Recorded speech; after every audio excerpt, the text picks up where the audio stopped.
Olá, meu nome é Rubens Múzio e estamos aqui em mais um podcast da FTSA com o Fábio Moreira, professor, pastor, pesquisador, que mora nos Estados Unidos, em Kentucky, e está com a gente nessa semana, fazendo parte do corpo de professores do Lancaster no nosso doutorado de ministério. Ele esteve a semana toda tratando uma série de temas ligados à liderança, à vida do líder no mundo digital, ao burnout, que também é uma área de especialidade dele, de pesquisas, e a gente vai ter um tempo conversando, conhecendo, aprofundando alguns desses temas aqui nesse podcast. É uma alegria ter você com a gente, Fábio. Muito bom, muito bom. Seja bem-vindo aqui a Londrina. Welcome aqui para Londrina. Thank you very much. Thank you very much. Bem-vindo aqui à nossa terra vermelha, né? Maravilhosa. Joia. E, Fábio, eu queria primeiro que você contasse um pouco da sua vida, né? Sim. Eu tenho algumas informações, mas eu queria ouvir dos seus lábios. Qual que é a sua história? O que você está fazendo agora? De onde que você vem? Tá.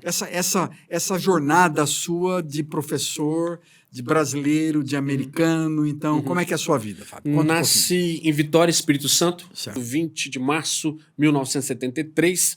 Mamãe com apenas 18 anos, casada há um pouco mais de um ano com meu pai, senhor Dioceles Baense Moreira. E ali começa a minha jornada. Uma família cristã.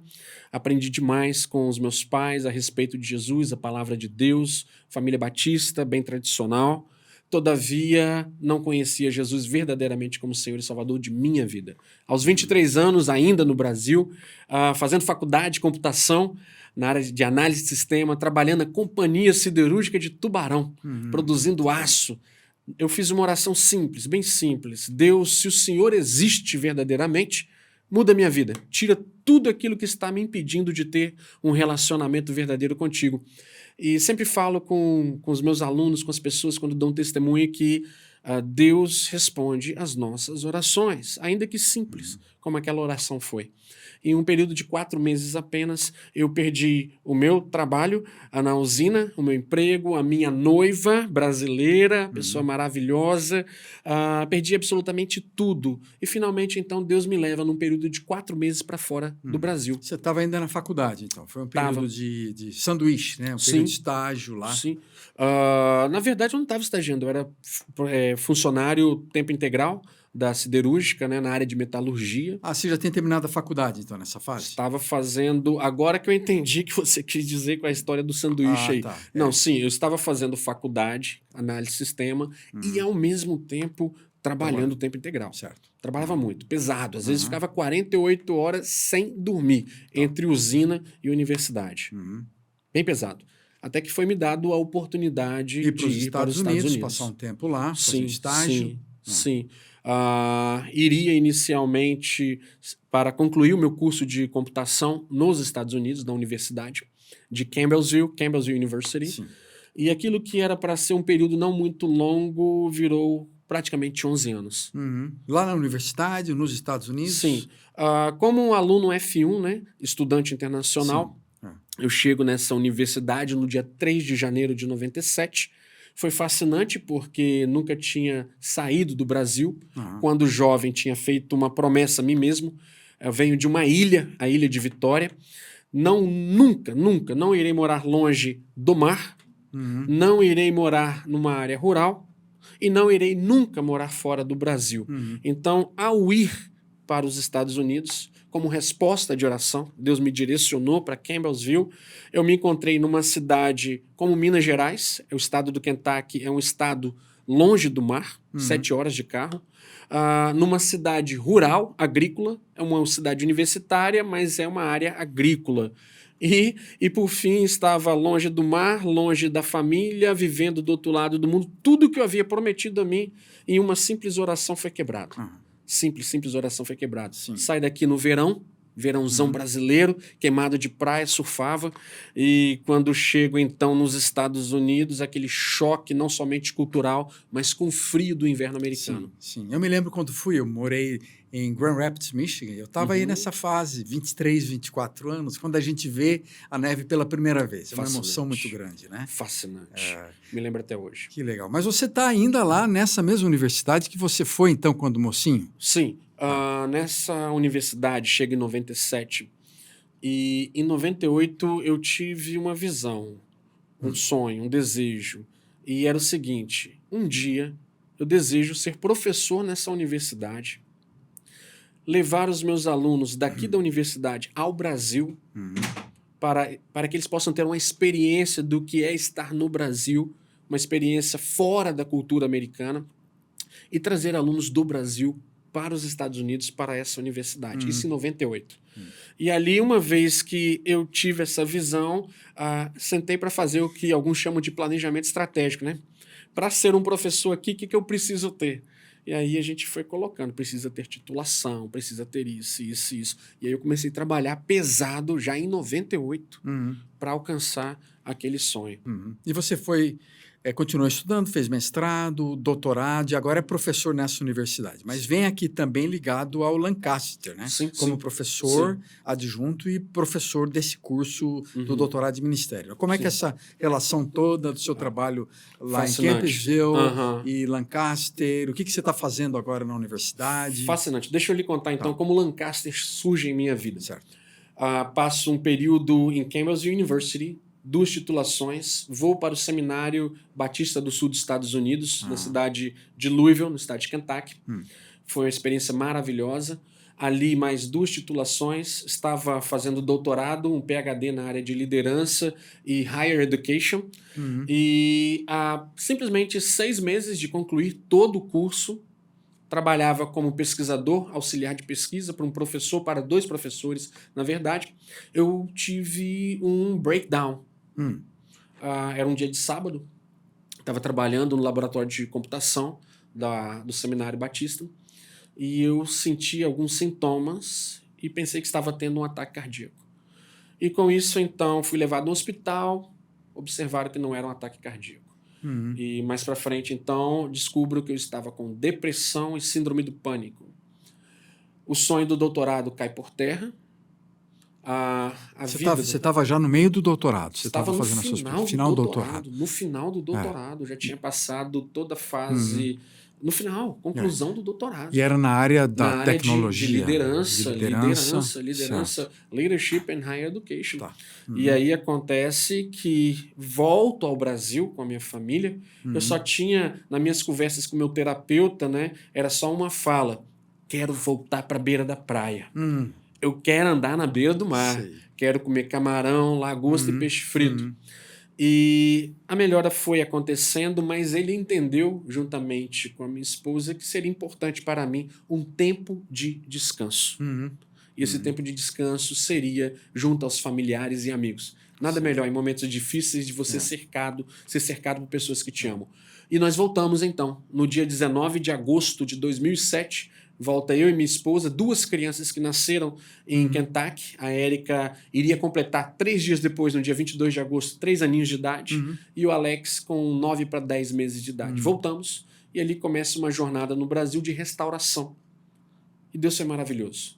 Andando na beira da praia, contemplando a criação divina, as ondas, comendo peixinho, a igreja. Continuei o tratamento com um psiquiatra, pessoa maravilhosa, Dr. Ulisses, que com muito amor cuidou de minha pessoa. A cura veio.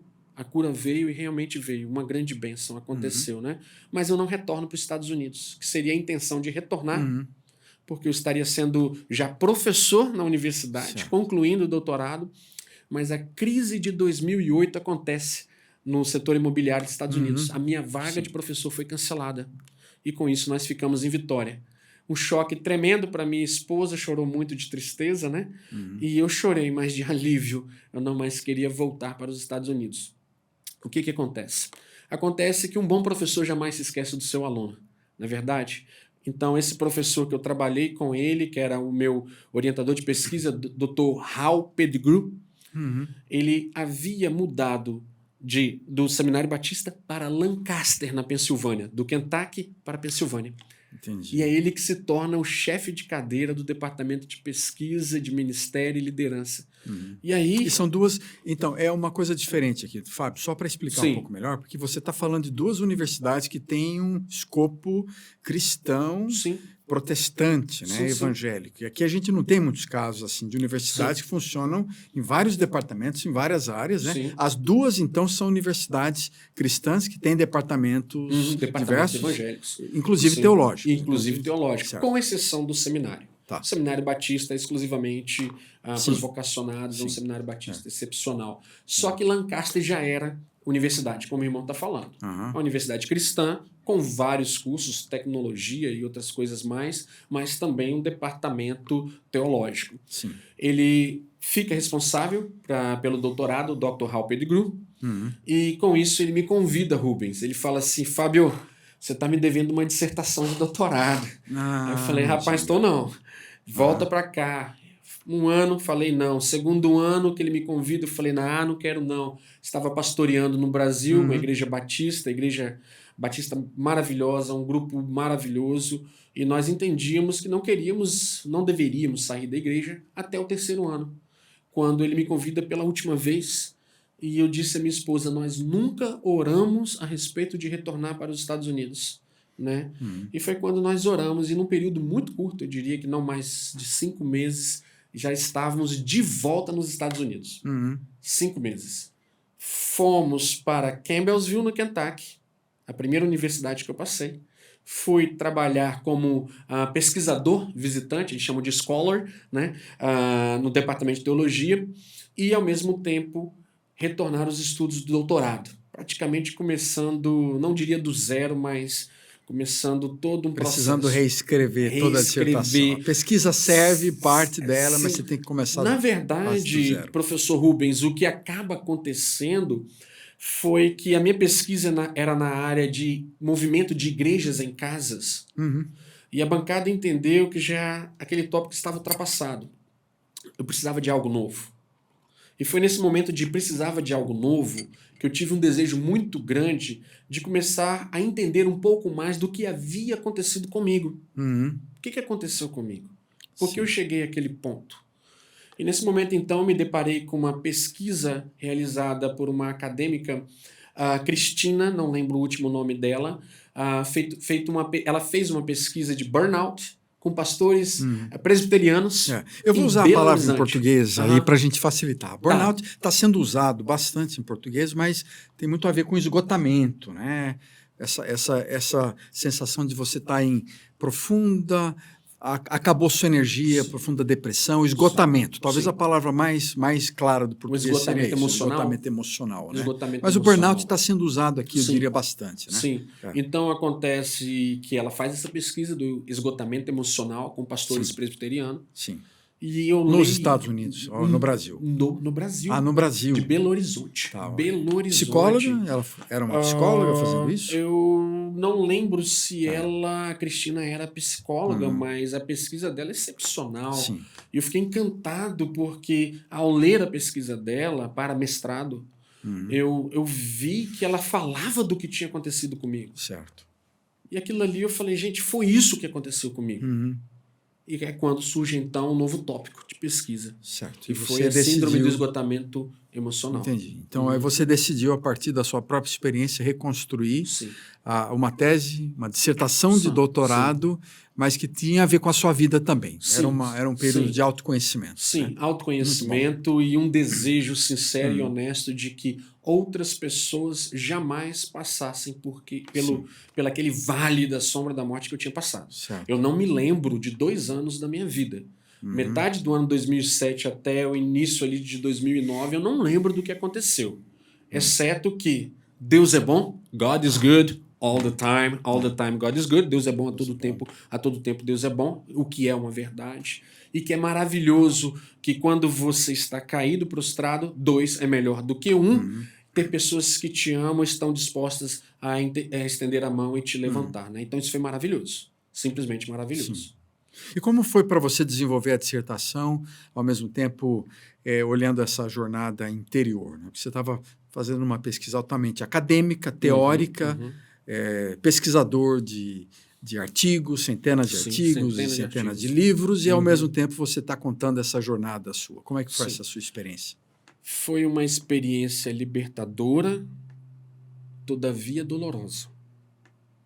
Porque ao conhecer mais e mais do burnout, da síndrome do esgotamento emocional, o que leva a pessoa a passar por isso, e descobrir que eu passei por aquilo tudo sem ter conhecimento algum, sem jamais, em momento nenhum, na vida acadêmica, dentro de seminário, ter ouvido falar do esgotamento emocional, aquilo ali foi muito doloroso. Você não sabia o que estava acontecendo, Não você sabia. não percebeu os sinais, os O sintomas. corpo dá sinais, É. Rubens. Uhum. O corpo dá sinais, só que, infelizmente, muitas vezes nós procuramos ignorar o que está acontecendo. A gente não ouve, a gente não está ouve, atento. não né? está atento.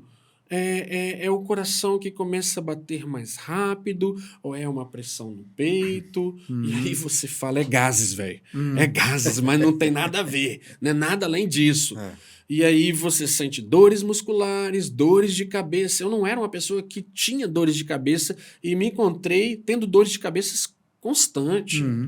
De tal forma que o couro cabeludo ficava sensível. Era algo assim estranho. Foram 2 anos tendo sintomas até o dia de sábado, de manhã, que eu acho que eu estou tendo um ataque de coração e sou levado às pressas para um hospital. Sim. Simplesmente isso. E ali foi diagnosticado, não tem nada a ver com o coração, né? Nós temos histórico familiar de coração, mas não era nada disso, não era derrame, era realmente uma questão de um esgotamento emocional num estágio extremamente elevado que me levou à depressão.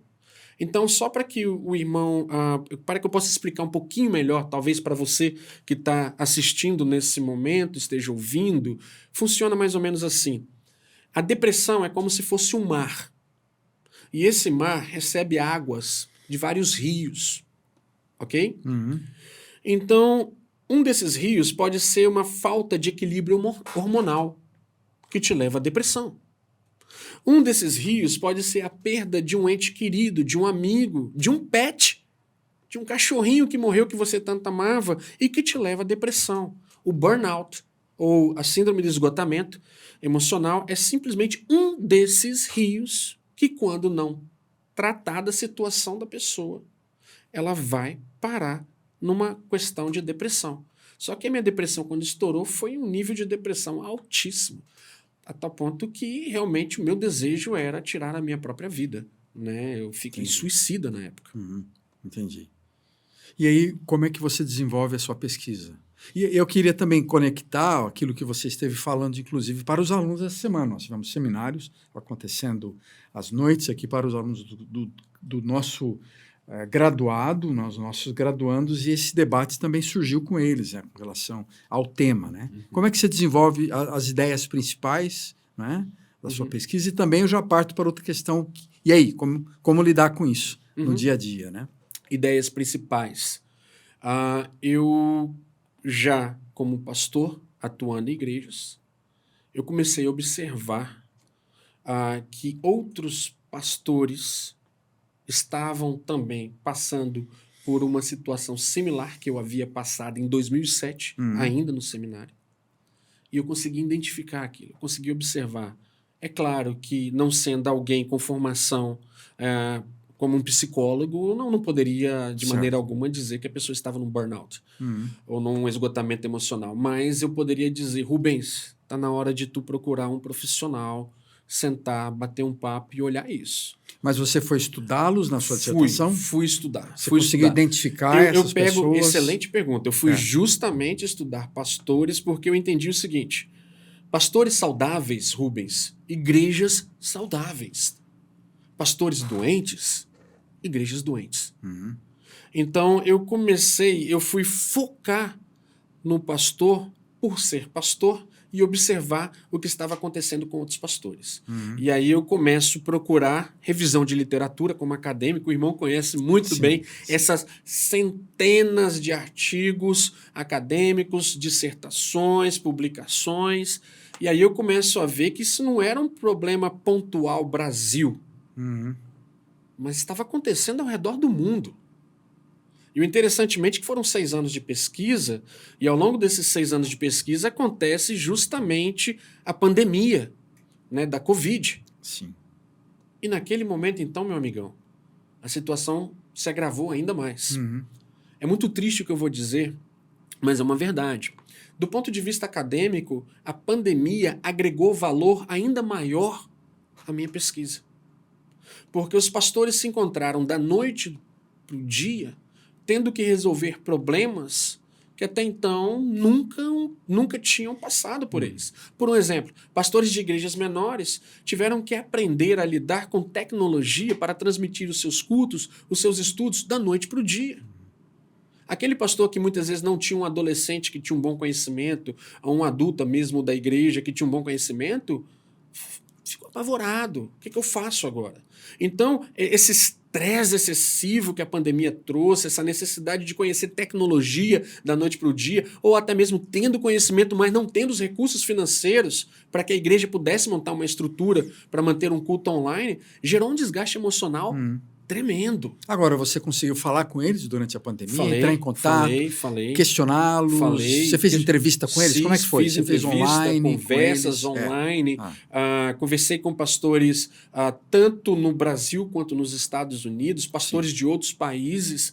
Bate-papo como nós estamos tendo aqui agora. Fala para mim, Rubens, o que está acontecendo na tua igreja? Como é que está a sua situação? O que você tem sentido? O que você tem passado? E ali é interessante que nesse bate-papo, nessa conversa, é interessante. A situação é a mesma, no entanto, nós encontramos pastores que no momento de Covid, as suas igrejas prosperaram de uma forma tremenda. No momento de escassez, prosperaram. Cresceram numericamente, e os irmãos entenderam que a coenonia, a comunhão entre os irmãos aumentou, até mesmo a receita da igreja aumentou, mas esses irmãos, é claro, foram pontos, essas igrejas, pontos fora da curva. A grande maioria experimentou realmente momentos dificílimos, muito difíceis, né? Sim. Então, esse bate-papo acontecia. E aí eu comecei a observar que as primeiras pesquisas acadêmicas envolvendo pastor, a sua saúde emocional, pandemia, começaram a surgir. Né? E qual que foi o tema da sua? Pensando na sua dissertação, o tema final. A gente sabe que o tema de uma dissertação ele finaliza, na verdade, quando a dissertação está quase pronta, né? Sim. Você tem a ideia geral, mas aí, finalmente, qual que foi a cara dela? Qual que foi o título vamos lá, então. da sua dissertação? Acontece o seguinte, eu chego à tese, ao entendimento da síndrome do burnout, o esgotamento emocional, certo. Primeiramente através da brasileira Cristina, essa acadêmica, que me leva a uma outra grande fonte, que foi a doutora Christina Maslach, nos Estados Unidos, né, que é praticamente a mãe dos estudos da síndrome do esgotamento emocional, renomadíssima, ainda em exercício na Universidade de Califórnia. E aí eu começo a estudar mais e mais. E Christina Maslach, ela diz o seguinte, olha, tem um burnout, mas o antídoto para o burnout é um alto engajamento. É o doar-se, é abraçar de coração o que você está fazendo. Eu segurei essa informação. E aí eu começo a observar que existia um estilo de liderança chamado liderança servidora, ou servant leadership, de Robert Greenleaf. Sim. Fascinante. E é bem conhecido aqui também. Bem conhecido no Brasil. Liderança, empresas, organizações, igrejas também. Igrejas. Essa liderança servidora, Robert Greenleaf, ele desenvolve essa filosofia da liderança servidora, e não vou entrar em minúcias, mas nas palestras que aqui tive o privilégio de ministrar, a gente fala com mais detalhes sobre o histórico. Você pode falar um pouquinho, porque a gente também está interagindo com o seminário que aconteceu esses últimos dias aqui, você esteve falando para os alunos, né? Então, você pode levantar um pouco esse tema também. Robert Greenleaf, ele é um homem tremendo. Esse senhor, por 38 anos, foi o diretor do departamento de pesquisa da AT&T, que é uma telefonia, né, nos Estados Unidos. Ao mesmo tempo, dava aula na MIT, né, nos Estados Unidos, e também em Harvard. Então, era um acadêmico tremendo. Irmão em Cristo, era um servo de Deus. E ele lê um livro em 1958, Herman Hesse, que é A Jornada para o Leste, a história de um grupo que sai em uma jornada mística espiritual para o leste, e nesse grupo tem alguém que está servindo o grupo o tempo inteiro, cuidando das necessidades básicas do grupo, de cada membro do grupo. Chamava Leo. E o grupo estava realmente progredindo em direção ao destino final da jornada. Um dia, Leo desaparece. E quando Leo desaparece, o grupo realmente da harmonia vai ao caos. Uhum. Não chegam ao destino final. Um desses membros do grupo começa a procurar Leo. E ao procurar por Leo, ele descobre que ele, na verdade, era o presidente, era o grande cabeça de uma instituição que havia patrocinado essa jornada em primeiro lugar. E aí, na verdade, o servo era o líder. Um líder. O servo era o líder. Aquele que estava cuidando do grupo como um todo era o líder. Robert Greenleaf, quando lê esse novel, ele fica fascinado. Ele senta, escreve pensamentos sobre o livro, vai se chamar The Servant Leader, né? O livro O Líder Servo, isso em 1970. Produz apenas 200 cópias e distribui para vários amigos. Ele fica encantado com essa história e aí ele vai falar sobre o servo líder. Nesse momento começa então essa jornada de liderança servidora. É justamente o que vem depois, né? Dos grandes alunos aí de Greenleaf, que é Larry Spears, que vai aprofundar ainda mais esse estudo, e depois disso você tem vários acadêmicos, né? Sim. Então, um dos detalhes que Larry Spears vai determinar e observar é que realmente esse líder servidor, esse líder que se preocupa com os seus seguidores, com a saúde emocional do seguidor, com realmente o desenvolvimento do seguidor, que se preocupa em criar um ambiente seguro, saudável, onde líderes e liderados podem conversar uns com os outros. É como o ferro se afia de Provérbios 27:17. Ele observa que tem um alto nível de engajamento. E aí vem a ideia. Poxa vida, se o antídoto, segundo a doutora Maslach, para o burnout é um alto nível de engajamento, e agora nós temos dados empíricos que comprovam que o líder servidor tem altos níveis de engajamento, então agora eu quero descobrir se a pessoa tem a característica de líder servidor, se ele ou ela, na verdade, vai passar por burnout. Essa foi uma pergunta que eu fui fazer. E parti do princípio que pastores, por seguir o exemplo do maior de todos os líderes que serviu, que não veio para ser servido, mas servir Jesus Cristo, se pastores passariam por isso. A minha primeira grande surpresa foi descobrir que nem todo pastor tem a característica de um líder servidor. Não significa isso que os nossos pastores não servem às suas igrejas. Sim. Mas é um estilo de liderança. E aí tem toda uma questão de você conseguir identificar, isso aí vem de instrumentos de pesquisa, se a pessoa vai realmente se encaixar naquele perfil. E aí nós descobrimos que nem todos se encaixam nesse perfil, ok? Só que aqueles que se encaixam, Rubens, e aí que foi para mim algo interessantíssimo, mesmo sendo líder servidor, podiam sim passar também por burnout. Ou seja, aquilo que Christina Maslach está falando no início, desde quando ela começa a conceber essa teoria, bem, eu começo a questionar até que ponto esse alto nível de engajamento realmente vai ser o antídoto para o líder servidor.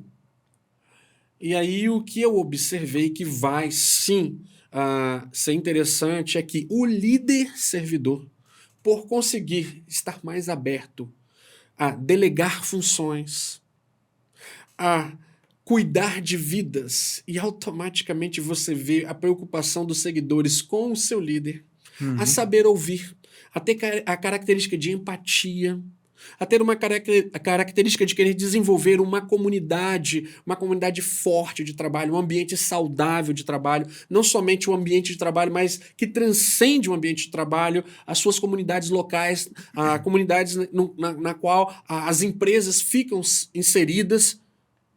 Você vê que realmente, quando o líder servidor passa pelo burnout, parece que existe algo assim extra que faz com que ele ou ela não desista de perseverar naquilo que ele ou ela entende por missão de vida. E no âmbito pastoral isso é fascinante. Sim. Porque a pessoa, e aí foi o que eu entendi, essa convicção que no mundo acadêmico alguns chamam de intuição, paixão, chamado, no nosso caso é um chamado sim, mas é um chamado espiritual. é um chamado de Deus para pastorear as minhas ovelhas. Que é vocação, faz parte da nossa vocação. vocação, do É nosso fascinante. chamado espiritual, né? É vocação. Agora, não necessariamente, então, um alto nível de engajamento vai causar o burnout, né? Sim. Você pode ser um líder servo, Sim. não é? Estar muito bem engajado com a sua equipe, Sim. mas se a sua equipe responde bem a você e constrói uma relação saudável, não é o seu autoengajamento que vai causar o burnout. De maneira nenhuma. Não. O que vai te destruir, por exemplo, que a gente vai descobrir pesquisando não somente Brasil, mas fora do Brasil, também no contexto dos Estados Unidos, é, por um exemplo, a insegurança de um pastor que está para sair de férias, mas está com medo que o pastor de jovens ou um outro pastor associado ou até mesmo seminarista assuma o púlpito. Por quê? Sim. O medo de quando eu voltar, não vou ter mais uma igreja. Alguém bate nas costas e fala, pastorzão, o pastor é uma bênção pregando, mas o teu seminarista, o Rubens, uau, que unção, que maravilha. E isso, sem que as pessoas percebam, se o coração do pastor não tiver muito bem tratado, resolvido com Deus, ao invés de se alegrar, isso pode causar insegurança. Eu tive a oportunidade de conversar com pastores que, infelizmente, saíram de férias e sim, ao retornarem para suas igrejas, a juventude já tinha ido embora com um pastor de jovens que ficou tirando as suas férias. Então, dá para se entender. Só que o que eu quero convocar, Rubens, a nós, pastores principalmente, a entendermos é o seguinte, a igreja, ela não é minha ou sua, mas ela é de Cristo Jesus.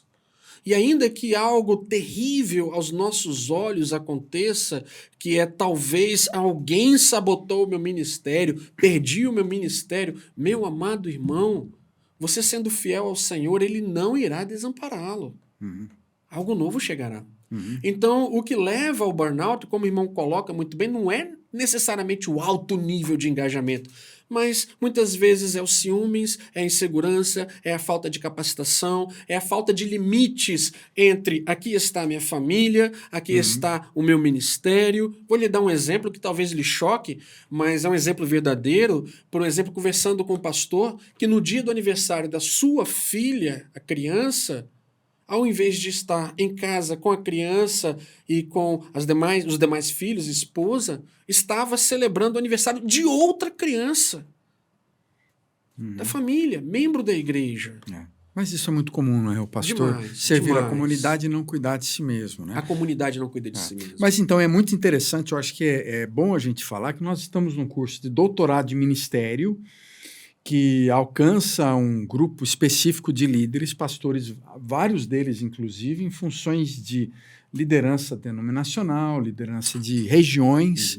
E um doutorado em ministério não é simplesmente um curso acadêmico teórico. Ele vai para sala de aula com discussões de alto nível pessoal, de família. Essas questões aqui que nós estamos discutindo com o Fábio são coisas que estão sendo discutidas na sala de aula também. Claro que o aluno tem que produzir uma dissertação, ele está construindo uma dissertação acadêmica bem elaborada, tem que fazer pesquisa, mas o doutorado em ministério também está preocupado com a vida do aluno, não é? Com a espiritualidade do aluno, com seu autoconhecimento. Por isso que você é a pessoa certa, estratégica para a gente poder trabalhar nesses dois níveis. Não apenas na teoria, mas também na prática. Não apenas no conceitual, mas também no coração, no relacional. Né? Então, essa relação entre o que nós aprendemos com o que nós somos, com o que nós fazemos, é fundamental. E isso tem que acontecer também no curso de doutorado. Com certeza. Né? E eu creio que a nossa universidade aqui ela está de parabéns. Está de parabéns porque o que eu encontrei aqui é o rigor acadêmico. Ninguém vai sair daqui com a titulação, com a diplomação, sem realmente estar preparado. Todavia, traz essa essência maravilhosa do que é prático, do que é real, do que é vida. Então eu creio que o nosso seminário aqui tem conseguido abordar isso de uma forma excepcional. Mas eu creio que isso acontece porque já vem do DNA lá de trás, desses 31 anos de ministério acadêmico. Então, o meu convite para ti hoje, Você, pastor, líder de igreja, que deseja, tem amor pelo conhecimento, os estudos, e que quer se aprofundar ainda mais, desenvolver um projeto que será bênção para a tua igreja, será bênção para a tua comunidade, eu quero convidá-lo, sim, a considerar, a passar alguns anos da sua vida, talvez assuste isso, mas dentro de um ambiente acadêmico, onde nós discutimos assuntos importantíssimos, onde nós discutimos projetos e sonhos, visões que Deus tem nos dado, e acabei de sair de sala de aula agora há pouco com os nossos alunos, os líderes de muitas igrejas aqui no Brasil em sala de aula conosco, e aí você vê eles falando o seguinte: como foi bom ter estado aqui nesses dias, porque saio daqui com a resposta para um problema que eu tenho encontrado passado nesse momento. Isso é maravilhoso, né? Então fica realmente mais uma vez um convite, talvez Deus esteja chamando você para o mundo acadêmico nesse momento. Talvez há um sonho no seu coração de uma titulação. Não venha para cá simplesmente pelo sonho da titulação como sendo algo para si próprio. Porque eu digo, veja, o sucesso de um doutorado é a motivação. Se a motivação é simplesmente a vaidade própria de ser chamado doutor ou doutora, cuidado, não faça. Mas se o teu desejo de um doutorado realmente é contribuir de uma forma prática, acadêmica, para a área de conhecimento, para o reino, em nosso caso, como também pastores, líderes de igreja, uau! Venha, e é interessante que pode ser, inclusive, numa área que a pessoa esteja trabalhando nela mesma, no seu próprio autoconhecimento, que é o seu caso. Um exemplo típico de uma área ministerial, pessoal, que você, a partir da sua experiência, você pode construir uma tese, uma dissertação, e aí multiplicar isso para centenas de outros pastores e líderes, contribuindo com aquilo que foi em você e com o pensamento original. A gente fala do rigor acadêmico, que é um pensamento original, que contribui para a reflexão, que é baseado em pesquisas, né? Mas dentro de uma área de interesse que você tem. E o pastor pode estar também desenvolvendo algo específico numa área de interesse dele, pessoal, do ministério, da igreja local, enfim, para que isso se desenvolva e cresça, e ele evolua no ministério. Uma dica prática, eu tenho certeza que o irmão também, como um acadêmico, um grande estudioso, provavelmente já ouviu isso na tua jornada, como aluno, é o seguinte: o seu tópico de pesquisa precisa ser algo que vai fazer o seu coração bater forte de alegria e, ao mesmo tempo, mantê-lo acordado ao longo da noite. Né? Porque é algo que tem que ser desafiador. É algo que você vai estar, talvez, pensando nele nos próximos 10, 20 anos. Algo que tem interesse, que está lá na goela, está lá na alma. E você, eu quero encontrar uma resposta, eu quero encontrar uma solução para isso. A tua fala é tão bacana que eu aprendi algo com um amigo meu brasileiro, hoje muito bem sucedido nos Estados Unidos, passou pela nossa universidade na área de business, negócios, né?